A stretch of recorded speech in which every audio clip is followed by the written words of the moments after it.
এই পাঁচটি বুনিয়াদের মধ্যে, পাঁচটি আসলের মধ্যে একটা হলো হজ।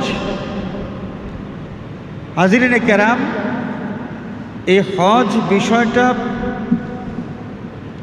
ফরজ দিনের একটা খুঁটি, এবং ফরজ কাদের জন্যে?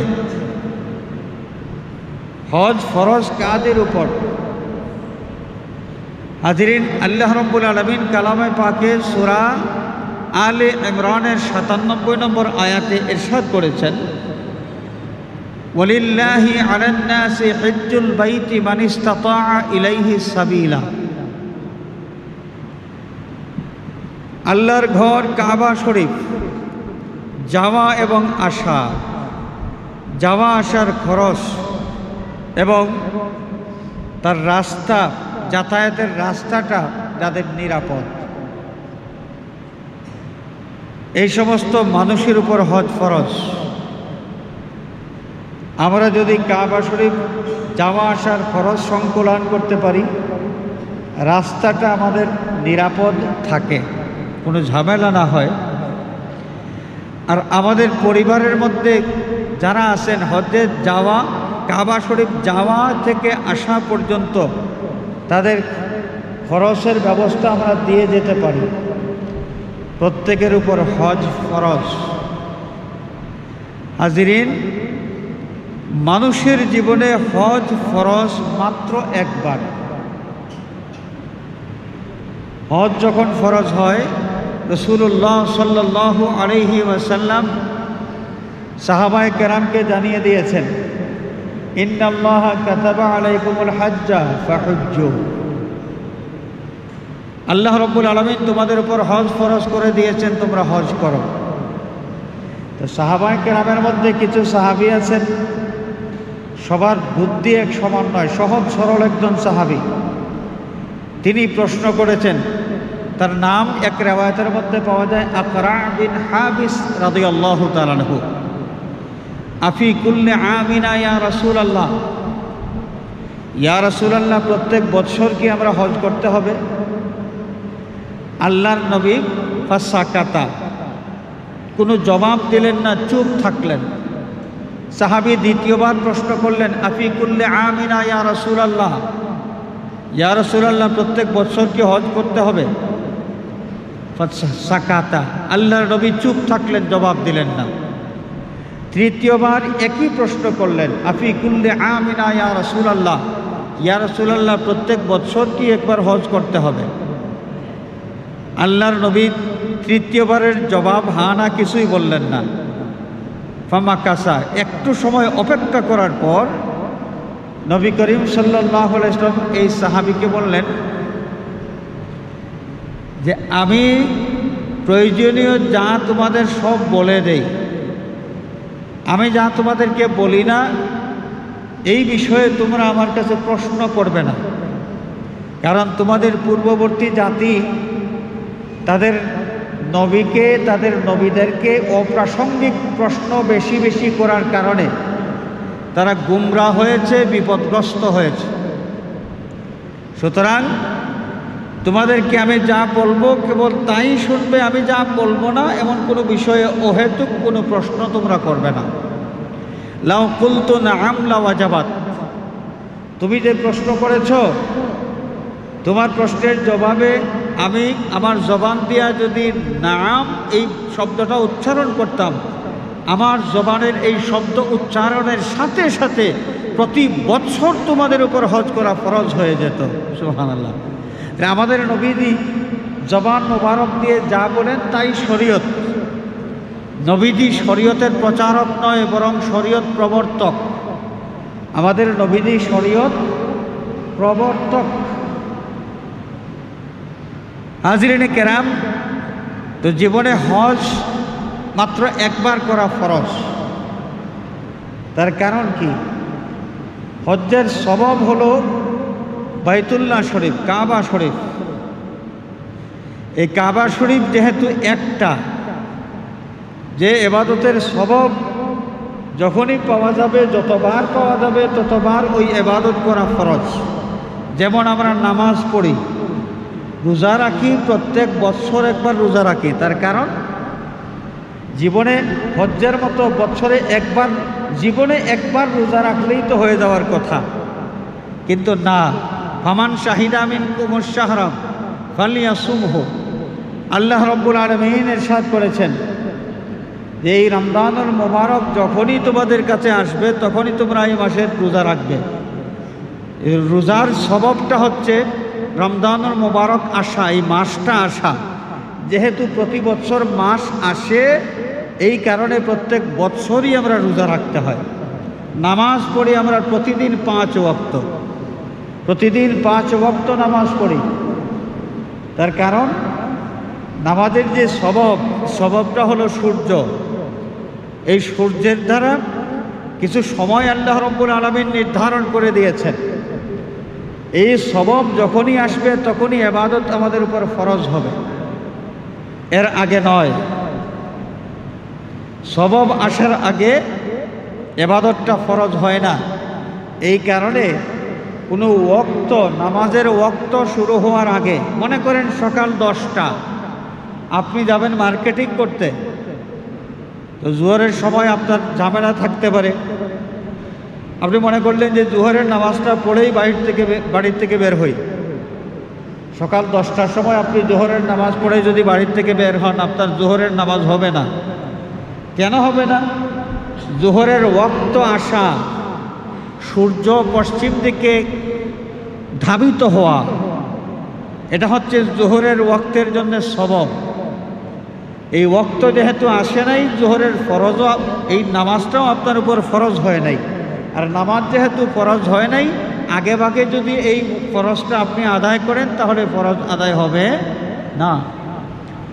হজের সবব হলো কাবা শরীফ, আর কাবা শরীফ যেহেতু একটা, বাইতুল্লাহ শরীফ, এই জন্যে মানুষের জীবনে একবার মাত্র হজ ফরজ। সম্পদশালী মানুষ তার জীবন, সারা জীবন তিনি সম্পদশালী, ইচ্ছা করলে প্রত্যেক বছর একবার তিনি হজ করতে পারেন। কিন্তু যখন তিনি জীবনে একবার হজ করেন, তার ফরজটা আদায় হয়ে যায়। পরবর্তীতে কোনো হজ যখন করবেন তখন সেটা তার জন্য নফল হবে। ফরজটা কিন্তু একবার হজ করলেই আদায় হয়ে যাবে। আজান হবে, আজানের বিরতি, আজানের পরে ইনশাল্লাহ বাকি আলোচনা আমরা শুনব।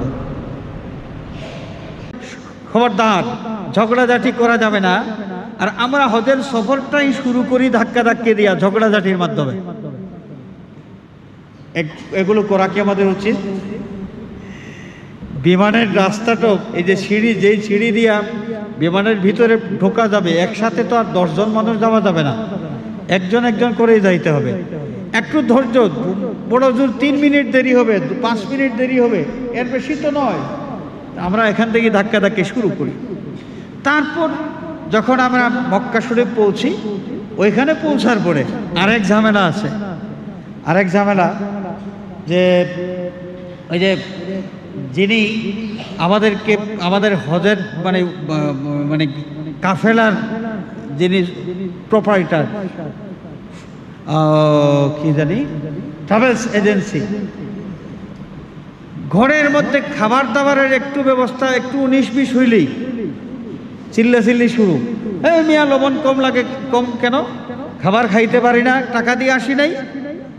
আপনি টাকা দিয়া গেছেন, ঠিকই আছে, তো আপনি এই যে সামান্য ধৈর্যটুকু ধরতে পারলেন না, লবণ এক ওয়াক্ত একটু কম হয়েছে, তাতে কি পরের ওয়াক্ত ঠিক হয়ে যাবে। লবণ কম হইলে যে মানুষ খাবার খাইতে পারে না এমন তো নয়। আপনি চিল্লাচিল্লি শুরু করলেন যে টাকা দিয়ে আইছি, খাবার দাবারে লবণ নাই কেন? আর 3 ওয়াক্ত যদি একই খাবার দেওয়া হয়ে যায় তাইলে তো আরো বিপদ।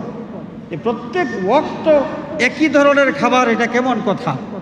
চিল্লাচিল্লি, এই যে অহেতুক বিষয় নিয়ে আমরা চিল্লাচিল্লি করি। মনে হয়, ভাব দেখলে মনে হয় যে আমরা মক্কা শরীফ যাই বা হজে যাই সুন্দর ঘরে থাকার জন্য আর সুস্বাদু খাবার খাওয়ার জন্য। এটাই মনে হয় আমাদের আসল কাজ। না, এগুলো তো আমাদের সাবসিডিয়ারি, আমাদের প্রয়োজনে, কিন্তু আমাদের আসল কাজ যেগুলো, কাবা শরীফের তাওয়াফ কি পরিমাণ করতে পারলাম, সময় মতো নামাজে যাইতে পারলাম কিনা, কত ওয়াক্ত কত রাকাত নফল নামাজ কাবা শরীফে পড়তে হরম শরীফে পড়তে পারলাম, এই চিন্তা আমাদের মাথার মধ্যে থাকা দরকার। মদিনা শরীফ যদি আমরা যাই, মদিনা শরীফ যাওয়ার পরে সময় মতো নামাজে হাজির হইতে পারবো কিনা এটা সবসময় মাথার মধ্যে রাখা দরকার।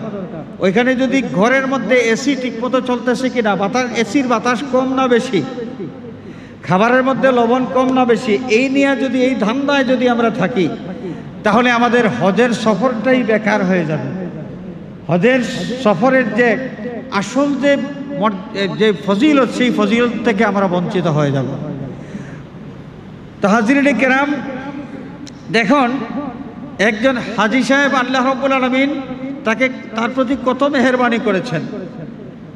বুখারী শরীফ, মুসলিম শরীফের হাদিস, হাজি সাহেবের ইজ্জত কত। আমরা যেই হজ করতে গড়িমসি করি, এই বছর না পরের বছর, পরের বছর না পরের বছর, এইভাবে করতে করতে দেখা যায় যে অনেক মানুষ আর হজ করতেই পারেন না, হঠাৎ করে মারা যান। হজ ফরজ হয়ে বসে আছে 10 বছর আগে, হজ করতেই পারেন না। কিন্তু একজন হাজি সাহেব যিনি হজ করেন, আল্লাহ রাব্বুল আলামিনের কত দয়া। বুখারী শরীফ, মুসলিম শরীফের হাদিস, সাইয়্যিদুনা হযরতে আবু হুরায়রা রাদিয়াল্লাহু তাআলা আনহু থেকে বর্ণিত, রাসূল পাক সাল্লাল্লাহু আলাইহি ওয়াসাল্লাম ইরশাদ করেছেন, মান হাজ্জা লিল্লাহি ফালাম ইয়ারফুস ওয়ালাম ইয়াফসুক রাজাআ কা ইয়াউমিন ওয়ালাদাতহু উম্মুহু আও কামা ক্বালা আলাইহিস সালাতু ওয়াস সালাম। যেই ব্যক্তি হজ করলেন এবং হজ্জের সফরের মধ্যে কোনো পাপাচারিতায় লিপ্ত হলেন না, অশ্লীল কোনো কথা বা কাজের মধ্যে লিপ্ত হলেন না, এই ব্যক্তি হজ থেকে ফিরে আসবেন এমন নিষ্পাপ হয়ে, তার মায়ের উদর থেকে যেদিন তিনি পৃথিবীতে এসেছিলেন নিষ্পাপ অবস্থায়, ঠিক সেইভাবে ওই হাজি সাহেবকে আল্লাহ রাব্বুল আলামিন নিষ্পাপ বানিয়ে হজ থেকে বিদায় দেবেন। সুবহানাল্লাহ। আমাদের জীবনের কত বড় একটা সৌভাগ্যের বিষয়। হজ করব, জীবনের গুনাহ আমাদের মাফ হয়ে যাবে। এই হজ যাদের উপর ফরজ হয়েছে, অনেকেই আমরা গড়িমসি করি, হজ সময় মতো আদায় করি না। আর অনেক মানুষ আমরা হজে যাই, হজে যাওয়ার পর দুনিয়াদারির চিন্তা মাথার মধ্যে থাকে, ঝগড়াঝাটি, সিট নিয়া, রুম নিয়া, এসি নিয়া, খাবার দাবার নিয়া ঝগড়াঝাটির মধ্যে লিপ্ত থাকি। হজের যে আসল যে বিষয়টা মাথার মধ্যে থাকা দরকার, ওইগুলো আমাদের মাথার মধ্যে থাকে না। আমরা এইভাবে হজ করে আসলে কি করে আশা করতে পারি যে আল্লাহ রাব্বুল আলামিন আমার জীবনের গুনাহ মাফ করে দিবেন এই হজের মাধ্যমে? তো হাজিরিনে কেরাম, নিয়ত খালিস থাকতে হবে। নামের আগে আলহাদ শব্দ ব্যবহার হবে, এই নিয়তে নয়, বরং আল্লাহ রাব্বুল আলামিনের পক্ষ থেকে যে ডাক দেওয়া হয়েছে, সেই ডাকের জবাব আমরা দিতে পেরেছি, আল্লাহ পাক তৌফিক দিয়েছেন। এই জন্য আল্লাহর দরবারে শুকরিয়া আদায় করা দরকার এবং বিনীতভাবে নিজেকে আল্লাহর সামনে উপস্থাপন করা দরকার। হাজিরিনে কেরাম, দেখেন বুখারী শরীফ, মুসলিম শরীফের হাদিস, রাসূলুল্লাহ সাল্লাল্লাহু আলাইহি ওয়াসাল্লাম ইরশাদ করেছেন, আল উমরাতু ইলাল উমরাতি কাফফারাতুল লিমা বাইনাহুমা ওয়াল হজ্জুল মাবরুর লাইসা লাহু জাযাউন ইল্লাল জান্নাহ আও কামা ক্বালা আলাইহিস সালাতু ওয়াস সালাম। মানুষ উমরা করেন, এক উমরা থেকে পরবর্তী উমরা পর্যন্ত মাঝখানের যত সগীরা গুনাহ আছে আল্লাহ রাব্বুল আলামিন মাফ করে দেন। সুবহানাল্লাহ। আর হজ্জে মাবরুর আই হজ্জে মকবুল, যারা হজ্জের হুকুম আহকাম সঠিকভাবে পালন করেন, হজ্জের শর্ত পুরা করার মাধ্যমে সঠিকভাবে হজ্জের কার্যাবলী সম্পাদন করেন, আল্লাহর নবী সাল্লাল্লাহু আলাইহি ওয়াসাল্লামের ইরশাদ ফরমান, এই হজ্জের জাযা হলো, বিনিময় হলো জান্নাত, বেহেশত। সুবহানাল্লাহ। কেউ যদি সুন্দরভাবে হজ করতে পারেন, আপনি বিশ্বাস করতে পারেন আল্লাহর নবী সাল্লাল্লাহু আলাইহি ওয়াসাল্লাম আপনাকে এই শুভ সংবাদ দিয়ে গেছেন যে আপনি জান্নাতি হয়ে গেছেন। সুবহানাল্লাহ। হাজিরিনে কেরাম, হজ যারা করেন না, হজ ফরজ হয়ে গেছে, হজ যারা করেন না, গড়িমসি করেন, হজের গুরুত্ব দেন না, নবী করিম সাল্লাল্লাহু আলাইহি ওয়াসাল্লাম ইরশাদ করেছেন, মান মালাকা যাদান ওয়া রাহিলাতান তুবাল্লিগুহু ইলা বাইতিল্লাহি ওয়া লাম ইয়াহুজ্জা ফালা আলাইহি আন ইয়ামুতা ইয়াহুদিয়ান ওয়া নাসরানিয়ান। আল্লাহর নবী সাল্লাল্লাহু আলাইহি ওয়াসাল্লাম ইরশাদ ফরমান, যেই ব্যক্তি কাবা শরীফ যাওয়া এবং আসা পর্যন্ত এই খরচ সংকুলনের সামর্থ্য রাখেন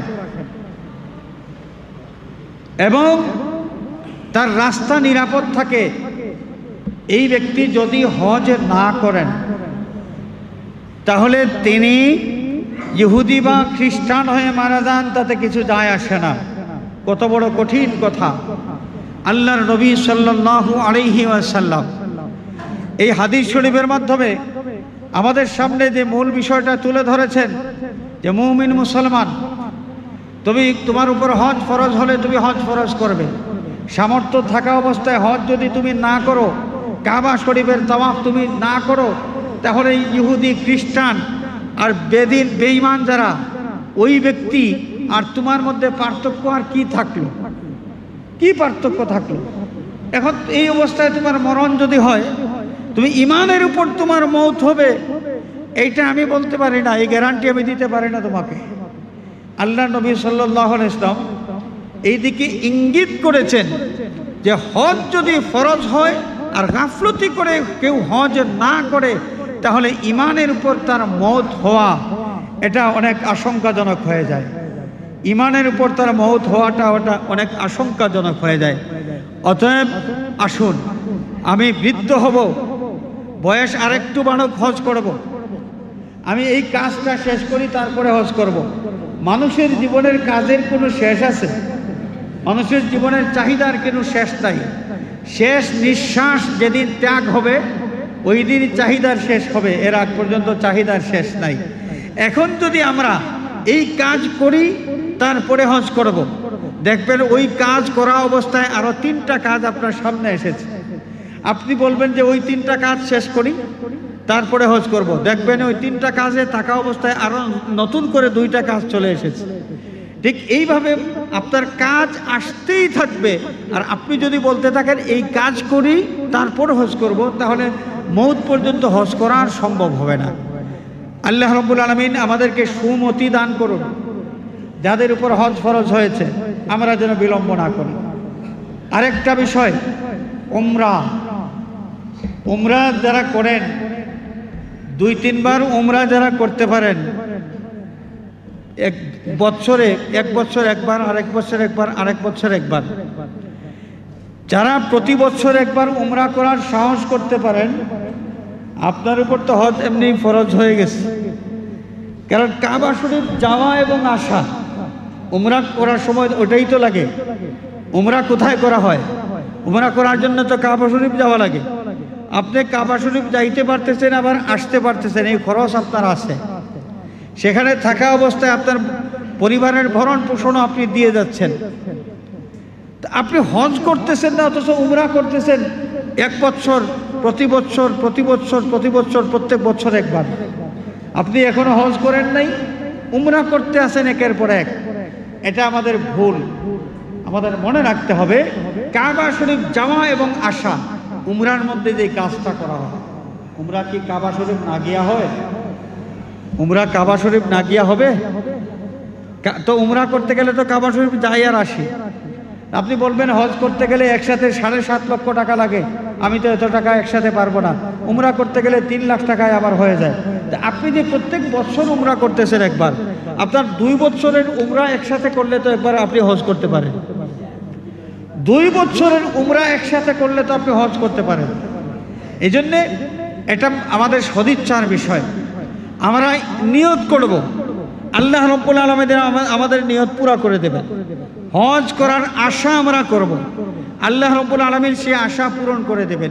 এমন অনেক মানুষ হজ করেন, জীবনে হজ করতে পারবেন এই লোক, এইটা কল্পনাও করা যায় নাই, কিন্তু দেখা গেছে হজ করে এসেছে। কোনো না কোনোভাবে আল্লাহ রাব্বুল আলামিন ব্যবস্থা দিয়েছেন। তো আল্লাহ পাককে আমরা দেখাইতে হবে যে আল্লাহ আমরা হজ করতে চাই, হজ করতে চাই, হজ করতে চাই। আল্লাহর কাছে এই আগ্রহটা পেশ করতে হবে। আমরা যদি আল্লাহর কাছে আগ্রহ পেশ করি, হজে যাওয়ার প্রতি আমার অন্তরের টান যদি থাকে, তাহলে আল্লাহ রাব্বুল আলামিন সেই তৌফিকটা আমাদেরকে দিয়ে দেবেন। আরেকটা বিষয়, মদিনা শরীফ হজ আমরা করব। হজ করার পরে আমরা মদিনা শরীফ যাব। কেন যাব? মদিনা শরীফ কেন যাব? আপনি যদি বলেন যে মসজিদে নববীতে নামাজ পড়ার জন্য, তাহলে আমি বলবো যে আপনি আসলে অঙ্কে কাঁচা।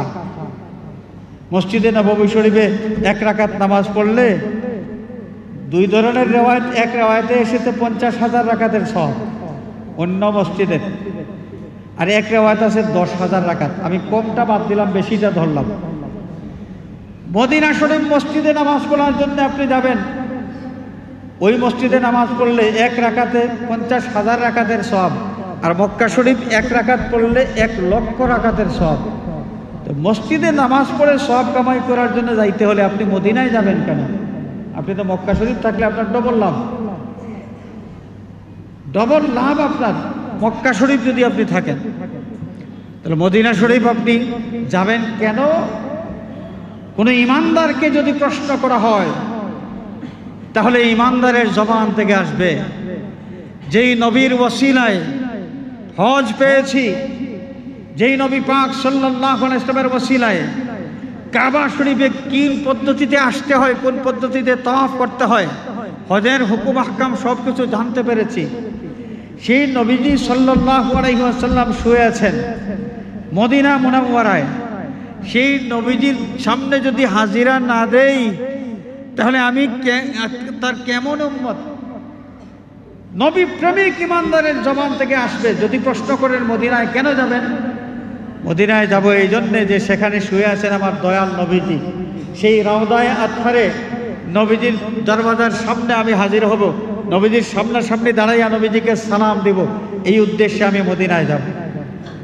এখন এখানে এই বিষয়টা নিয়ে একটা আপত্তি তোলা হয়েছে। এক হাদিস শরীফ আছে বুখারী শরীফের রিওয়ায়াত, লা তুশাদ্দুর রিহালু ইল্লা ইলা সালাসাতি মাসাজিদা। কথাগুলো আপনারা খেয়াল দিয়ে শুনবেন। লা তুশাদ্দুর রিহালু ইল্লা ইলা সালাসাতি মাসাজিদা, মসজিদুল হারাম ও মসজিদুল আকসা ও মসজিদি হাদা আও কামা ক্বালা আলাইহিস সালাম। আল্লাহর নবী ইরশাদ ফরমান, তোমরা সফরের বন্দোবস্ত করবে না 3টা মসজিদ ছাড়া অন্য কোনো উদ্দেশ্যে। সফর করতে হলে 3 মসজিদের নিয়তে তোমরা সফর করো। একটা হলো সফর করবে তুমি যদি চাও তাহলে মসজিদে হারাম শরীফ, মক্কার হারাম শরীফের উদ্দেশ্যে তুমি সফর করতে পারো, অথবা বাইতুল মুকাদ্দাসের উদ্দেশ্যে তুমি সফর করতে পারো, অথবা আমার মসজিদ অর্থাৎ মসজিদে নববীর উদ্দেশ্যে তুমি সফর করতে পারো। এই 3 মসজিদ ছাড়া অন্য কোথাও অন্য কোনো ক্ষেত্রে নিয়ত করে সফর করতে পারবে না। আচ্ছা, এর অর্থ যদি এই হয় যে সফর করতে হলে কেবলমাত্র 3টা মসজিদের নিয়তেই সফর করা যাবে, অন্য কোথাও কোনো কাজে সফর করা যাবে না, মুসিবত হয়ে যাবে। আপনি এই রবির বাজারের ব্যবসায়ী মানুষ, মাল খরিদ করতে হলে কোথায় যাওয়া লাগবে? ঢাকায় অথবা চট্টগ্রাম, যেখান থেকে আপনার মাল নিয়ে আসবেন আপনি। সিলেট শহরেও যদি যান তাহলে আপনার সফরের দূরত্ব আছে রবির বাজার থেকে সিলেট শহর। আপনি এই হাদিস শরীফ যদি দেখেন, বলা হচ্ছে যে 3 মসজিদ ছাড়া আর কোথাও সফরের নিয়ত তোমরা করবে না, সফরের নিয়তে তোমরা রওনা করবে না। তাহলে আপনি ব্যবসায়ী মানুষ, ঢাকায় যাবেন কি করে, মাল আনবেন কি করে? ওইখানে তো সফর করতে হবে। আর উদ্দেশ্য কি? উদ্দেশ্য হলো মাল খরিদ করা। চট্টগ্রামে আপনি যাবেন, উদ্দেশ্য মাল খরিদ করা। আপনার ভাই বিদেশ থেকে আসতেছেন, রবির বাজার থেকে আপনি ঢাকা এয়ারপোর্ট তাকে রিসিভ করার উদ্দেশ্যে গেলেন, উদ্দেশ্য আপনার ভাইকে রিসিভ করা। যে এই যে এতে নানান নিয়তে আমরা সফর করি, নানান উদ্দেশ্যে নানান স্থানে আমরা সফর করি। এই হাদিস শরীফের অর্থ যদি এইভাবেই হয় যে 3 মসজিদ ছাড়া আর কোথাও সফরের নিয়তে যাওয়া যাবে না, তাহলে তো আমরা কোথাও যাইতে পারবো না। তাহলে আমাদের জীবনটাই অচল হয়ে যাবে, আমাদের জীবনটাই কি হয়ে যাবে? অচল হয়ে যাবে। আর ইসলাম ধর্মটা কি এমন যে ইসলাম ধর্মের এমন বিধান কি আছে যেই বিধান মানুষের জীবনে অচল করে দেয়? আর দ্বীন ইউসরুন লা বিউসরিন। আল্লাহর নবী ইরশাদ ফরমান, ধর্ম হচ্ছে সহজ বিষয়, ধর্ম কঠিন কিছু না। মানুষের জীবন, একটা জীবনের উপর একটা অতিষ্ঠতা চাপিয়ে দেওয়া, এটা ইসলামের কাজ নয়। ইসলাম মানুষের জীবনকে সহজ করে দেয়। তাহলে এই হাদিস শরীফের অর্থ কি? লা তুসাদ্দুর রিহাল ইল্লা ইলা সালাসাতি মাসাজিদ, বুখারী শরীফের হাদিস, 3 মসজিদ ছাড়াও অন্য কোথাও উদ্দেশ্য করে নিয়ত করে সফর করবেন না। এর অর্থ হলো বেশি সওয়াব পাওয়ার জন্যে, নামাজ পড়ে বেশি সওয়াব পাওয়ার জন্যে আল্লাহ রাব্বুল আলামিন ফজিলত দিয়েছেন 3টা মসজিদে: মসজিদে হারাম, মসজিদে আকসা, মসজিদে নববী শরীফ। 3 মসজিদের মর্যাদা দিয়েছেন নামাজ পড়ে বেশি সওয়াব পাওয়ার নিয়তে। নামাজ পড়ে বেশি সওয়াব পাওয়ার নিয়তে এই 3 মসজিদ ছাড়া অন্য কোনো মসজিদের উদ্দেশ্যে তোমরা সফর করবে না। রবির বাজারে 1 রাকাত নামাজ পড়লে যত সওয়াব, কাকরাইল মসজিদে 1 রাকাত নামাজ পড়লে সমান সওয়াব। দিল্লি জামে মসজিদে 1 রাকাত নামাজ পড়লে সমান সওয়াব। রবির বাজারের এই জামে মসজিদে 1 রাকাত নামাজ পড়লে যত সওয়াব, দিল্লির শাহী মসজিদে নামাজ পড়লে 1 রাকাত নামাজ পড়লে সমান সওয়াব। তারপরে যে দুনিয়ার মধ্যে অত্যন্ত একটা সুন্দর একটা মসজিদ, শেখ জায়েদের মসজিদ, এই যে আবুধাবিতে, ওই মসজিদে গিয়েও 1 রাকাত নামাজ যদি আপনি পড়েন, আপনার রবির বাজারের 1 রাকাতের সমান সওয়াব হবে, বেশি হবে না। বেশি সওয়াব পাওয়ার জন্য, নামাজ পড়ে বেশি সওয়াব পাওয়ার জন্য এই নিয়ত করে কোনো মসজিদে যাইতে হলে 3 মসজিদ, দুনিয়ার বাকি সব মসজিদ সমান, 3 মসজিদের ফজিলত আছে। অতএব বেশি নামাজ পড়ে বেশি সওয়াব পাওয়ার জন্য এই 3 মসজিদের উদ্দেশ্যেই সফর করতে হবে। এইটা হলো কথা। এই 3টা মসজিদের ফজিলত এখানে তুলে ধরা হয়েছে। এই হাদিসকে দলিল দিয়া আমাদের অনেক জ্ঞান পাপী আছে যারা রসুল পাক সাল্লাল্লাহু আলাইহি ওয়াসাল্লামের রওজা শরীফ জিয়ারতের নিয়তে সফর করাকে তারা কি বলে? তারা হারাম বলে, তারা বেদাত বলে, হারাম বলে, মানুষকে নিষেধ করে খবরদার রওজা জিয়ারতের নিয়তে যাইও না। যদি যাও তাইলে মসজিদের নববীর নামাজ পড়ার নিয়তে যাইও। রওজা শরীফ জিয়ারতের নিয়ত করলেই শিরক হয়ে যাবে, ওটা নাজায়েজ হয়ে যাবে। নাউযুবিল্লাহ বলেন। হাজিরিন, কথা বললে অনেক কথা। আল্লাহর হাবিব সাল্লাল্লাহু আলাইহি ওয়াসাল্লামের রাওদায়ে আতহার জিয়ারত করার ফজিলত আল্লাহর নবী হাদিস শরীফের মাধ্যমে জানিয়ে গিয়েছেন। যেমন সুনানে বাইহাকির হাদিস, আল্লাহর হাবিব ইরশাদ ফরমান, মান যারা কবরি ওয়াজাবাত লাহু শাফাআতি, যে ব্যক্তি আমার কবর, অর্থাৎ রাওদায়ে আতহার, কবর মানে আমি দুনিয়ার থেকে চলে যাওয়ার পর আমি যেখানে থাকবো, আমার কবর শরীফ যারা জিয়ারত করবে, আমার এই সমস্ত উম্মতের জন্য শাফাআত করা আমির নবীর উপর ওয়াজিব হয়ে যাবে। সুবহানাল্লাহ। আরেকটা হাদিস শরীফের মধ্যে এসেছে যে কোনো ব্যক্তি যদি মদিনায় আসেন একমাত্র আমার জিয়ারতের নিয়তে, একমাত্র আমার জিয়ারতের নিয়তে যদি কেউ মদিনায় আসেন, তাহলে আমি নবীর উপর ওয়াজিব হয়ে যাবে আমার ওই উম্মতের জন্য কিয়ামতের দিন শাফাআত করা। সুবহানাল্লাহ। অনেকগুলো হাদিস আছে, অনেক। আমি সময় কম, আমাদের জামাতের টাইম খুব কাছাকাছি, লম্বা কথা বলা যাবে না। হাজিরিনে কেরাম, সাহাবায়ে কেরাম আল্লাহর নবী সাল্লাল্লাহু আলাইহি ওয়াসাল্লামের জিয়ারতের নিয়তে সফর করেছেন। ইবনে আসাকির বিশুদ্ধ সনদে তিনি বর্ণনা করেছেন, সাইয়্যিদনা বিলাল রাদিয়াল্লাহু তাআলা আনহু আল্লাহর হাবিব সাল্লাল্লাহু আলাইহি ওয়াসাল্লামের ইন্তেকালের পরে যখন মদিনা শরীফ থেকে অনেক দূরে চলে গেলেন, সেই হাবশায় চলে গেলেন, তিনি স্বপ্ন দেখেন আল্লাহর নবী তাকে বলতেছেন, ইয়া বেলাল মা হাযিহিল জাফা, বেলাল তুমি আমাকে কষ্ট দিচ্ছ কেন? আলাকা আনুন লি জিয়ারাতি, তোমার কি সময় নাই একটিবারের জন্য আমার জিয়ারত করার? সাইয়্যিদনা বেলাল রাদিয়াল্লাহু তাআলা আনহু 1000 মাইল দূরে থেকে এই স্বপ্ন দেখলেন, স্বপ্ন থেকে উঠলেন, চোখের পানি চলে আসলো। আল্লাহর নবী সাল্লাল্লাহু আলাইহি ওয়াসাল্লাম ডাক দিচ্ছেন রাওদায়ে আতহার থেকে।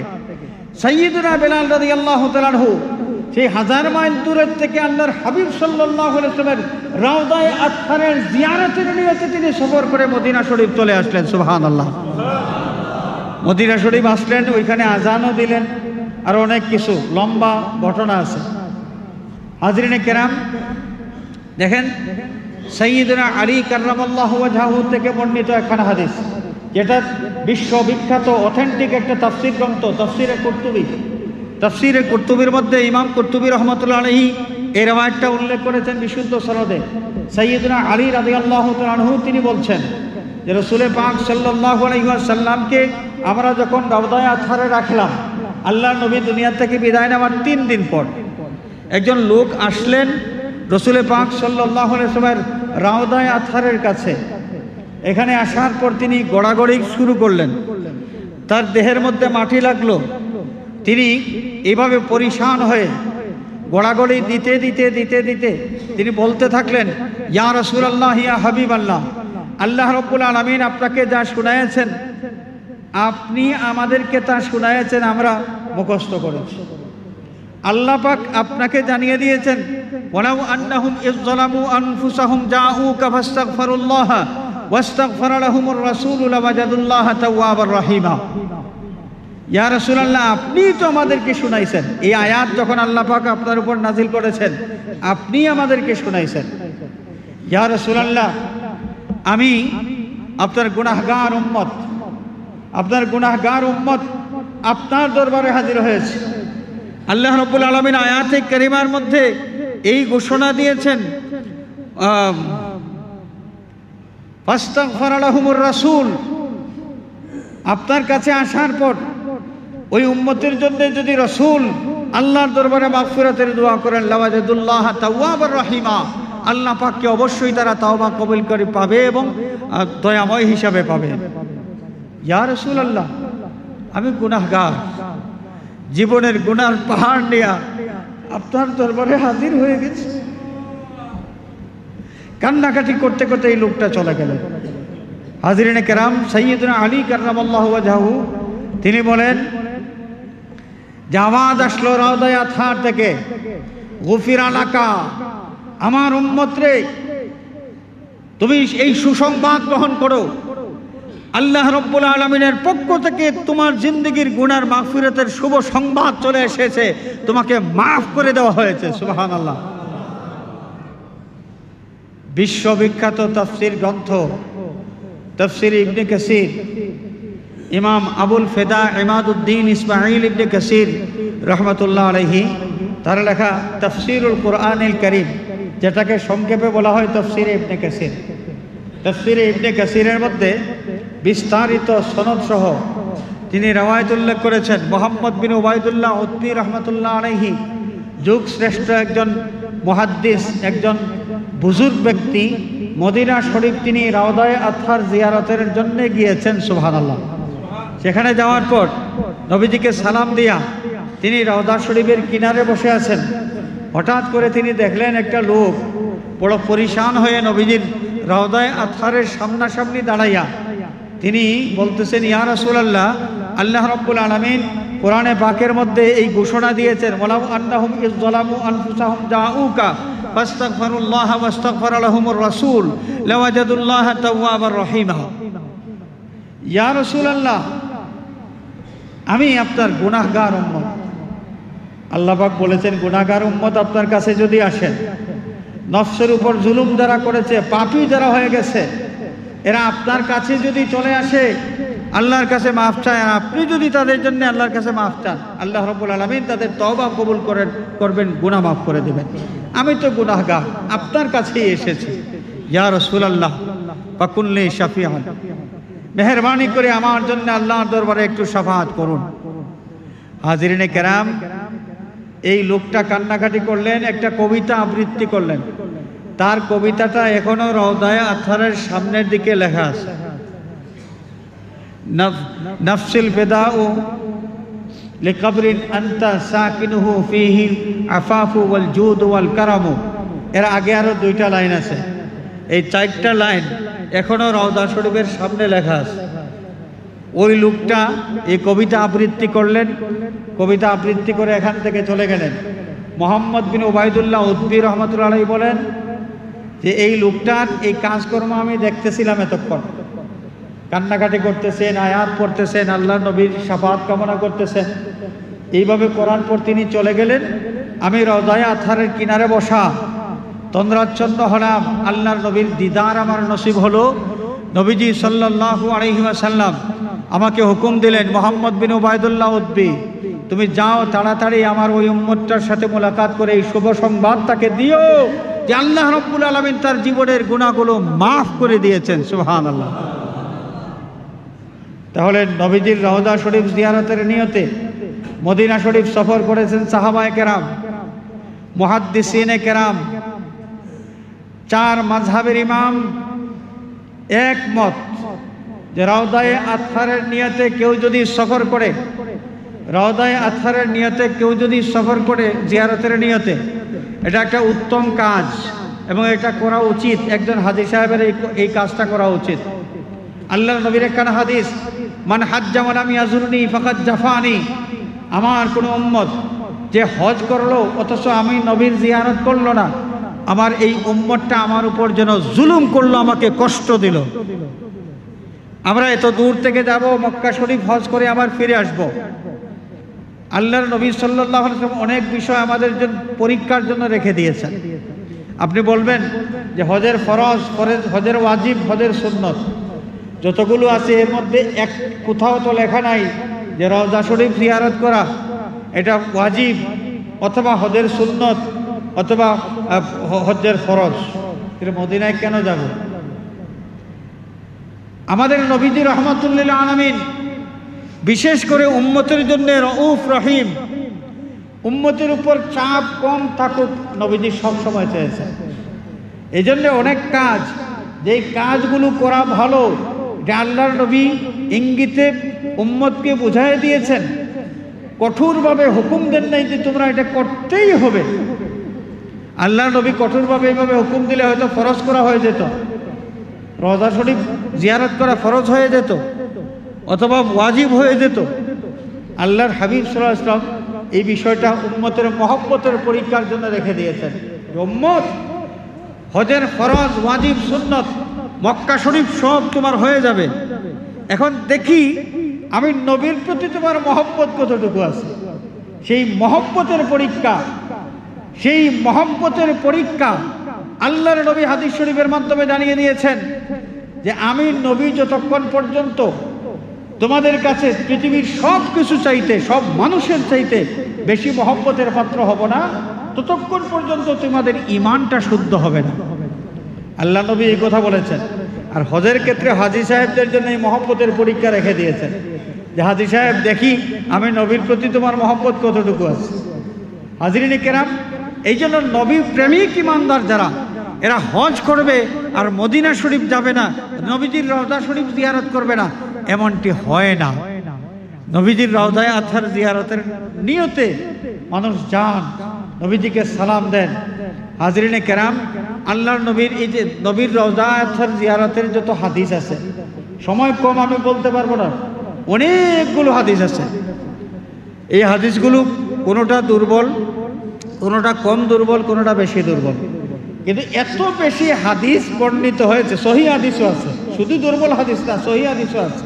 আর দুর্বল রেওয়ায়েত যতগুলো আছে এগুলোকে আর দুর্বল বলা যাবে না, কারণ একই মর্মে যদি অনেকগুলো সূত্রে কোনো বিষয়ের রেওয়ায়েত পাওয়া যায় তাহলে অনেকগুলো সনদ থাকার কারণে এই দুর্বলটা দুর্বল থাকে না, এটাও সবল হয়ে যায়, এটা সহিহ পর্যায়ে উন্নীত হয়ে যায়। সুবহানাল্লাহ।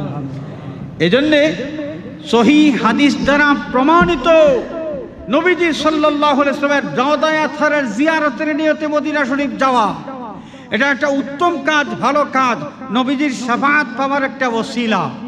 আল্লাহ রাব্বুল আলামিন আমাদেরকে এই বিভ্রান্তিকর বক্তব্য যারা দেয় যে নবীর রওজা জিয়ারতের নিয়তে গেলেই শিরিক হয়ে যাবে, আল্লাহ তুসাদ্দুর রিহাল বুখারী শরীফের হাদিসের অপব্যাখ্যা দিয়া আমাদেরকে বোঝানোর চেষ্টা করে, তাদের এই বিভ্রান্তি থেকে আল্লাহ পাক মুসলিম মিল্লাতকে যেন হেফাজত করেন, সবাই বলে আমিন। যাদেরকে সৌভাগ্য দান করেন আল্লাহ পাক, আমরা হজ করতে যাই, আমরা অবশ্যই নবীজি সাল্লাল্লাহু আলাইহি ওয়াসাল্লামের রওজায়ে আতহার জিয়ারত করার মাধ্যমে নবীর শাফাআতের দাবিদার হয়ে দেশে ফিরে আসবো ইনশাআল্লাহ। এই তৌফিক আমাদেরকে আল্লাহ রাব্বুল আলামিন জীবনে বারবার দান করুন, সবাই বলে আমিন। ওয়া আখিরু দাওয়ানা আনিল হামদুলিল্লাহি রাব্বিল আলামিন। আসসালামু আলাইকুম ওয়া রাহমাতুল্লাহ।